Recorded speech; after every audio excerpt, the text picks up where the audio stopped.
মাধ্যমিক 2025-এর অঙ্কের আজকে উপপাদ্যের সাজেশন, সায়েন্টিফিক সাজেশনটা দেখলেই বুঝতে পারবে যে 25-এর কোন কোন উপপাদ্য দুটি তুমি মূলত উত্তর করবে।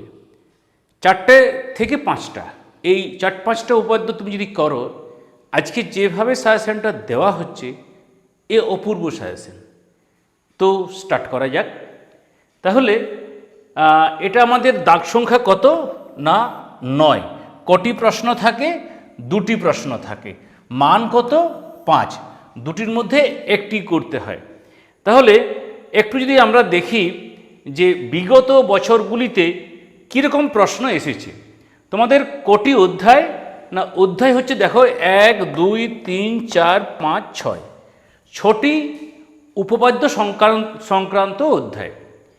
তো আমরা যদি 2018 সাল থেকে 24 সালের দিকে আসি, তাহলে কোন সালে কি প্রশ্ন পড়েছে দেখতে পাচ্ছ। আমি বিগত 3 বছরের যদি ডাটাটাকে নিই, তাহলে তুমি দেখো সদৃশতা এই অধ্যায় থেকে বিগত 19 সাল থেকে 24 সাল কোনো প্রশ্ন আসেনি। তার মানে আমাকে এই অধ্যায়টি অত্যন্ত গুরুত্ব সহকারে পড়তে হচ্ছে। 1, 2, তারপরে দেখো 10 নম্বর অধ্যায় বৃত্তস্থ চতুর্ভুজ সংক্রান্ত উপাদ্য, এই অংশটা আমাকে গুরুত্ব দিয়ে পড়তে হচ্ছে। 3, বৃত্ত সম্পর্কিত উপপাদ্য, এই অধ্যায়টি বিশেষ গুরুত্ব দিতে হচ্ছে। 24 সালে এসেছে বৃত্তস্থ কোণ সম্পর্কিত উপপাদ্য, আর এসেছে বৃত্তের স্পর্শক সংক্রান্ত উপপাদ্য 35 নম্বর এবং 41 নম্বর উপপাদ্য। যেহেতু 25-24 সালে এসেছে, অতএব আমরা এখানটাকে কম গুরুত্ব দিচ্ছি। আরেকটা কি দেখব না, পিথাগোরাসের উপপাদ্য। 23 সালে পিথাগোরাসের বিপরীত উপপাদ্য এসেছিল, আমরা দেখব পিথাগোরাসের উপপাদ্য। তাহলে আমরা একদম অধ্যায় ধরে ধরে আমরা এগোই। প্রথমেই বৃত্ত সম্পর্কিত উপপাদ্য। এখানে উপপাদ্য নম্বর 33, তোমাদের যে বই তাতে 60 পৃষ্ঠা, পেজ নম্বর 60-তে তুমি যদি চলে যাও, এরকম একটি উপপাদ্য তুমি পাবে।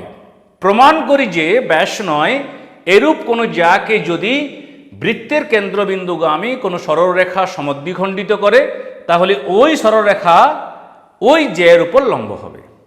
এটাকে প্রমাণ করতে হবে। তোমাদের প্রশ্নে যা লেখা থাকে সেই অনুযায়ী উত্তরটা করবে। ড্রয়িং, প্রমাণ, এই বিষয়টি মিলে কিন্তু 5।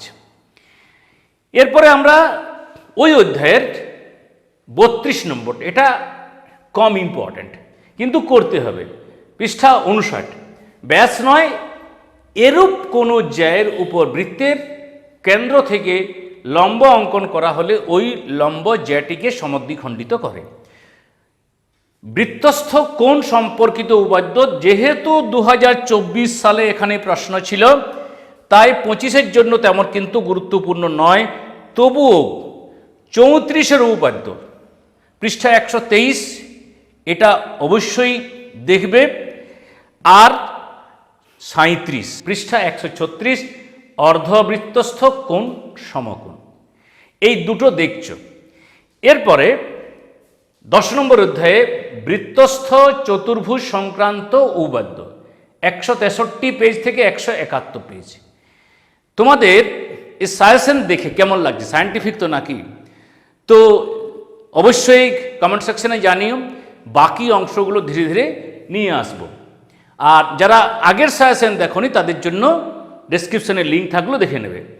খুব ইম্পর্টেন্ট, অনেকগুলো স্টার দেওয়া আছে। বৃত্তস্থ চতুর্ভুজ সংক্রান্ত উপপাদ্য 38 নম্বর, পেজ নম্বর 164। বৃত্তস্থ চতুর্ভুজের বিপরীত কোণগুলি পরস্পর সম্পূরক, এখান থেকে কিন্তু একটাই। 15 নম্বর অধ্যায় বৃত্তের স্পর্শক সংক্রান্ত উপপাদ্য, যেহেতু 24 সালে এখানে প্রশ্ন ছিল, 25 সালের জন্য তেমন গুরুত্বপূর্ণ প্রশ্ন নেই, আমরা এই অধ্যায়টিকে বাদ দিলাম। আমরা বলতে আমাদের যে অঙ্কের স্যারেরা, শান্তনু স্যার, কৃষ্ণ স্যার, এরা অনেকজন মিলে সাজেশনটা প্রস্তুত করেছেন।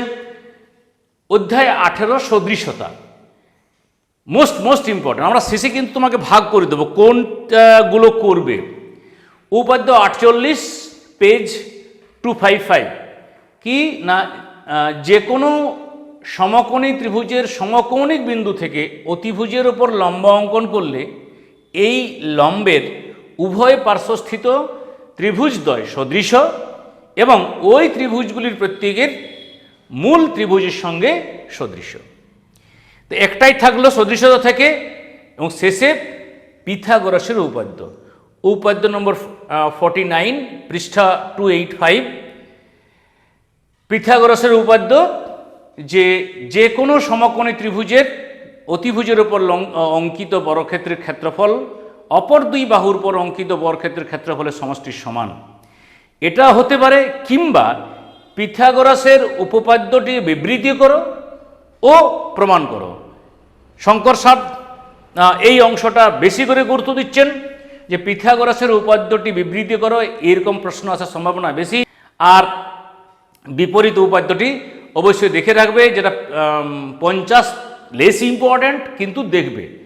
তাহলে মোস্ট ইম্পর্ট্যান্ট জন্য কি কি থাকছে দেখো। প্রথমে আমরা 4টে মূল রেখেছি, 48, 38, 49, 33। এই 4টে যেন কিছুতেই বাদ না যায়। আমরা শেষে একটু তোমাদের বিষয় বলে রাখি, শেষ অংশ, এই 4টে করলে একটা মাস্ট হয়তো, অথবা এই 3টে তোমাকে একটা করতে হবে। অতএব তুমি যদি যারা দুর্বল স্টুডেন্ট, সব যদি করতে না পারো, একটা সিরিজকে মেনটেন করো, হয় এই সিরিজ না হয় ওই সিরিজ। আজকে এখানে শেষ করছি। সকলকে শুভেচ্ছা জানিয়ে আগামী দিন তোমাদের রেজাল্ট ভালো হোক এই কথা বলে শেষ করছি।